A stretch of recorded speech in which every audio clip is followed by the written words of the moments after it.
porque la Antártida hay un tratado, cuya Secretaría Permanente está en Buenos Aires, que es el Tratado Antártico, que establece que hasta 2048, los 8 países que reclaman soberanía antártida, del cual nosotros hemos sido el primero, el que tenemos más derecho, han dejado en suspenso el ejercicio de su soberanía. Esto a veces ha creado una confusión, como que han renunciado a su soberanía, han dejado en suspenso el ejercicio de la soberanía, pero no han renunciado a la soberanía. Alguien dirá que la Antártida siempre va a estar bajo una regulación internacional, pero si observan lo que ha pasado en el Ártico, ¿no es cierto?, nada es tan seguro en ese sentido, ¿no es cierto? Es decir, en el sentido de que la Antártida tiene una cantidad de recursos, ¿no es cierto?, minerales, recursos naturales, que la prospección de los países más importantes, es decir, observen, China y Rusia están intensificando toda su presencia antártica. No sé si ustedes vieron, nos diría Roca siempre atento a lo que pasaba en el mundo, que hace 3 meses el patriarca de la Iglesia Ortodoxa Rusa fue a Cuba, donde tuvo un encuentro con el Papa Francisco, ¿no es cierto? Y después de Cuba se fue a la Antártida para decir misa en una iglesia ortodoxa rusa que han construido en una de las bases antárticas. Y ahí lo llevaron. Y observen los rusos están preparando la conmemoración de otro bicentenario. Están preparando la conmemoración del bicentenario del descubrimiento de la Antártida por la Marina rusa en 1819. Porque sí, es cierto, nosotros fuimos los primeros que nos instalamos con presencia soberana. Pero el primer registro estatal, el primer registro estatal de exploración de la Antártida lo tiene la Marina rusa en 1819. Por eso ellos, en 2010, en toda su política hacia la Antártida, han sido muy claros. Dicen, ellos no sostienen que, es decir, no afirman que el descubrimiento dé derecho a soberanía, pero al mismo tiempo dicen que no renuncian a reclamar la soberanía, ¿no es cierto?, en este punto. Y sí, Rusia no está hasta ahora en la Antártida.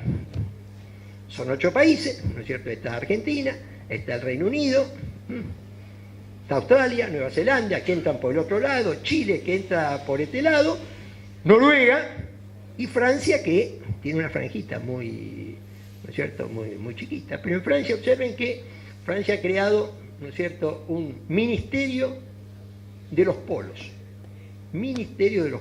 para encargarse, ¿no es cierto?, de los 2 polos, aunque en realidad ellos están muy lejos, y los franceses tienen pensamiento estratégico, ¿no es cierto?, de largo plazo. En este sentido, si ustedes hoy tienen que enviar a la Argentina, de otra manera, es decir, territorio continental, ¿no es cierto?, con sus 1.700.000 kilómetros cuadrados, la Antártida con otro 1.000.000 de kilómetros cuadrados, y el mar con otro 1.000.000 de kilómetros cuadrados. Si usted tiene que pensar en la Argentina como un país de 4 millones, ¿no es cierto?, de kilómetros, y esa tiene que ser la visión, ¿no es cierto?, de ustedes.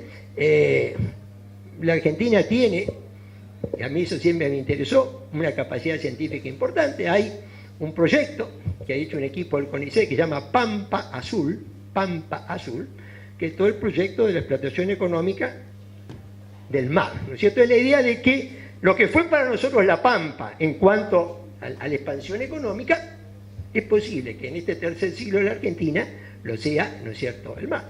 Ahí yo le diría que hay que pensar en otras, digamos, en algunas acciones concretas que la Argentina debería hacer pensando en esta dimensión. Bueno, en primer lugar, nosotros, yo estoy hablando del presente, somos el 10º país del mundo en tecnología nuclear. Somos el 10º país del mundo en tecnología nuclear. Estamos exportando reactores nucleares a Australia, que tiene acceso a cualquier tecnología. No solamente estamos exportando a Argelia y Egipto, que están en el Magreb, estamos exportando a Australia reactores nucleares. Tenemos una capacidad que muy pocos países tienen, que es poder construir reactores nucleares chicos.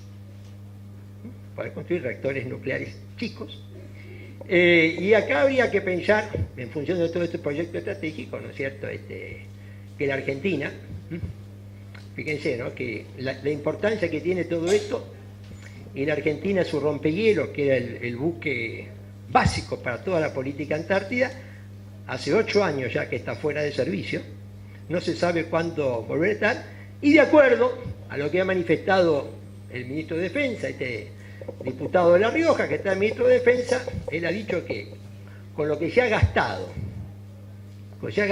en reparar este buque, se podía haber comprado uno nuevo o 2 usados, con lo que se ha gastado en reparar y no lo tiene. Y no es casualidad que entonces, digamos, fíjese la casualidad, que ustedes cuando tienen que hacer la campaña antártica tienen que alquilar buques de Rusia, justo alquilar un buque de Rusia, que tiene la capacidad de hacerlo, pero hoy, tecnológicamente, más que rompehielos, se habla del buque polar. El buque polar. Ustedes deberían pensar en un buque polar a propulsión nuclear. No en un submarino nuclear como piensan los brasileños y todavía no lo pueden hacer. Y no lo pueden hacer porque no tienen la capacidad de hacer lo que nosotros tenemos, que es un reactor nuclear chico para poner, de una dimensión para poner dentro de un buque. Esto no es un arma, un buque polar a propulsión nuclear no es un arma que cause ningún problema, tampoco contamina, ¿no es cierto?, como otro tipo de buque. Yo sé que, ¿no es cierto?, yo si fuera presidente ya lo haría, me saldrían a decir que es un proyecto que los buques polares nucleares más importantes son los de Rusia, que son unos buques inmensos, que nosotros no tenemos ni dinero, ¿no es cierto?, ni prioridad para gastar en eso. Y yo le contestaría que Finlandia también tiene buques polares a propulsión nuclear. Finlandia también lo tiene, en una dimensión perfectamente posible de que la Argentina lo tenga en cuanto a lo que esto implica, ¿no es cierto?, económicamente. Es decir, cómo la Argentina es el país que tiene el mayor desarrollo satelital de América Latina. Y ustedes tienen que buscarse su espacio en la carrera espacial. Tienen que buscar, ¿no es cierto?, dónde van a poder, ¿no es cierto?, entrar también en ese tema. Yo sé que todo esto parece un poco pasado de moda hoy pero es fundamental. Si observan, las grandes potencias están pensando en este momento en estos términos. ¿Y por qué se ha recuperado el valor del territorio? Y el valor del territorio se ha recuperado si los recursos naturales valen, porque además, acá hay algo que, ¿no es cierto?, mira alguna bibliografía del exterior, el tema son los minerales que todavía falta descubrir,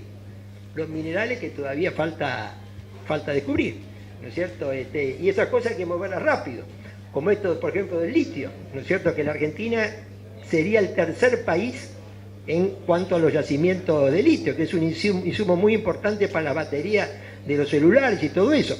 Pero eso hay que sacarlo ya, porque si no lo sacan ya, en 10 años puede no valer nada, porque la tecnología generar nuevas escalas y todo. Entonces, yo creo que además tienen que valorizar el tema, ¿no es cierto?, científico, tecnológico, que es una ventaja relativa de la Argentina, y eso vincularlo a lo que significa el territorio, ¿no es cierto?, en el largo plazo.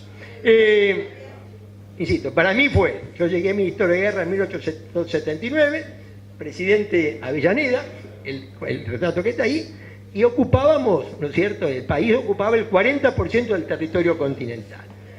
1886 dejé la segunda presidencia, estaba el 100% del territorio continental ocupado. Y en la segunda presidencia me ocupé de la Antártida, que en ese momento parecía algo sin demasiado sentido darle prioridad, ¿no es cierto?, a ese tema.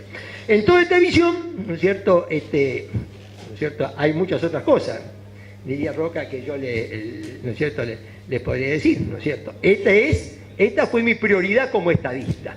Mi prioridad como estadista estuvo puesta en el territorio, creo que no me equivoqué, que lo que hay que tener es una visión del territorio para el tercer siglo, ¿no es cierto?, de la Argentina, que es diferente a la que nosotros tuvimos. Hoy puede ser el mar, la Antártida y no la Pampa, como nos tocó, ¿no es cierto?, nosotros en este punto. Van a tener que ser prácticos, ingeniosos. A ustedes tienen un problema ahí con con los ingleses de la Malvinas en toda esta proyección, y tienen que asumir que esto ha cambiado, porque hoy el interés británico en la Malvinas ya no es ni la pesca ni el petróleo. Hoy el interés británico en la Malvinas es la Antártida. Es decir, reivindica, ¿no es cierto?, el Reino Unido una proyección antártica desde un extremo de Malvinas hasta las Islas Sandwich, que se superpone con todo el triángulo argentino. Y esto va a haber que pensarlo, va a haber que hacer una estrategia. Y a lo mejor, lo que hoy parece casi imposible, ¿no es cierto?, es decir, nosotros en nuestra época con los ingleses tuvimos muy buena relación, también tuvimos conflictos, pero ahí va a tener que tener una visión estratégica de largo plazo también para resolver, ¿no es cierto?, esa cuestión. Y por supuesto, mi segunda prioridad fue la educación. Mi segunda prioridad fue la educación. Y esto también, lo diría, es decir, la ley 1420, reivindicada por todos los sectores políticos, la educación, ¿no es cierto?, universal, es decir, obligatoria, gratuita y laica, de 1885, y nos diría Roca, que todos creen que es de Sarmiento. Que todos están convencidos que esa ley es una ley de Sarmiento, aunque fue una ley que yo hice, ¿no es cierto?, que hice sancionar, ¿no es cierto?, en este punto. Fundamental. Y miren alguna cosa de la segunda presidencia que no las pude lograr. Porque en la segunda presidencia, mi objetivo, ¿en qué fracasé? Fracasé en darle a la enseñanza un giro práctico, para vincular, relean mis mensajes al Congreso 1901, 1902, 1903, ¿no? Algunos me criticaban, pero yo decía, no puede ser que la universidad siga formando tantos abogados y tan pocos ingenieros. Eso ya lo dije en 1901, ¿no? Decía, miren el sistema educativo norteamericano, porque ahí ellos han sabido conectar el sistema educativo con el mundo del trabajo.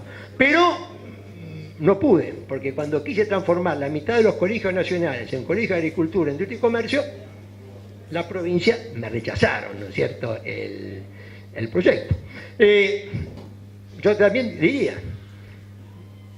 manejarse con la iglesia, ese fue un tema, ¿no es cierto?, y con la iglesia hay que saber manejarse, dice, ¿no es cierto?, hay que ser firme y conciliador al mismo tiempo. Por eso a mí me tocó ser firme en la primera presidencia y conciliador en la segunda presidencia. El que restablece las relaciones con el Vaticano fui yo. Yo fui el que la rompí y yo fui el que la restableció.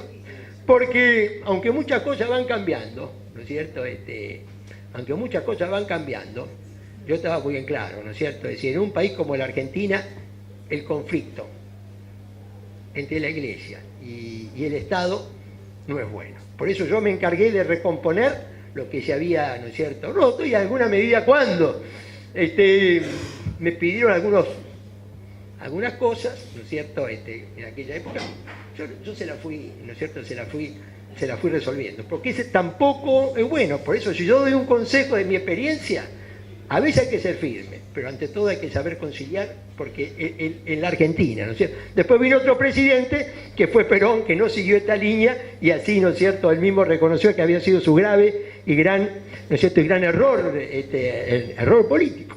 Ustedes saben, bueno, y esto no es de formación profesional, sino de visión de estadista, las Fuerzas Armadas. Un país, un Estado, una nación, un país necesita tener Fuerzas Armadas, ¿no es cierto?, acorde con el proyecto nacional que quiere tener. Y yo por eso celebro que el bicentenario, el 9 de julio, el 10 de julio, en este caso, vaya nuevamente a haber un desfile militar por la Avenida Libertador. Quizás se están equivocando en la comunicación, están presentando como un desfile de banda lo que va a ser un desfile militar en regla, por la Avenida Libertador como era tradicional. Y esos gestos son importantes. Yo me ocupé de tantos gestos, ¿no es cierto?, de este sentido, desde recrear el regimiento de granaderos a caballo, porque sabía que tenía que, ¿no es cierto?, proyectar una tradición, desde hacer ejecutar la marcha de San Lorenzo por primera vez, porque todo eso forma parte, ¿no es cierto? Por eso celebro los que se ponen la escarapela, ¿no es cierto?, los pocos que ponen la bandera, ¿no es cierto?, en los balcones, de esta perspectiva. Y bueno, y podría decirle muchas cosas más, pero creo que este es el punto central. Miren el largo plazo, no se depriman, miren sus capacidades, sus posibilidades, ¿no es cierto? Sus potencialidades, y para el tercer siglo necesitan crear un proyecto que entusiasme, un proyecto que convoque, así como para nosotros. En aquel momento fue la ocupación, yo diría, la ocupación del territorio, ¿no es cierto? Ustedes pueden tener una versión tercer siglo de esto, así como la educación fue mi prioridad en este punto, así como la modernización de las Fuerzas Armadas fue otra prioridad. Todo esto perfectamente pueden tener ustedes, si trabajan un poco. No se olviden de lo científico y tecnológico, que ahí tienen, ¿no es cierto?, un capital que tienen que saber usar. Y entonces, cierro con esto mi comentario, ¿no? Yo supongo, por lo que he seguido al personaje, lo he estudiado, que si hoy Roque estaría acá, hablando con nosotros, con motivo del bicentenario de la independencia, ¿no es cierto? Y una visión al tercer siglo, ¿no es cierto? Roca, que está ahí, más o menos nos estaría diciendo esto que yo les digo ahora. Muchas gracias.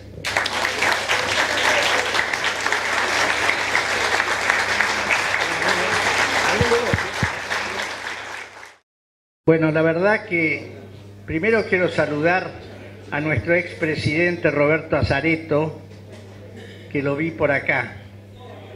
Y decirles que estoy muy contento de ver esta venerable casona demócrata con tanto entusiasmo y con tanta gente.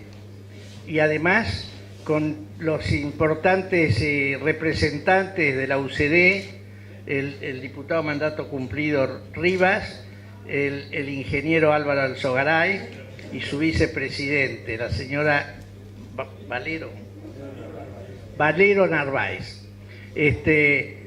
Bueno, yo no quiero decir más nada porque después de las palabras de Rosendo, que la verdad que estoy absolutamente lleno de Rosendo, porque lo vi en el círculo, en el círculo militar, una charla lindísima. Tuve el placer que me acompañara en la presentación de mi libro hace 2 días. Bueno, y es parte del inventario de esta casa. Siempre que uno lo necesita a Rosendo, él nos acompaña con sus sesudos comentarios. Bueno, nada más, les agradezco a todos por su presencia.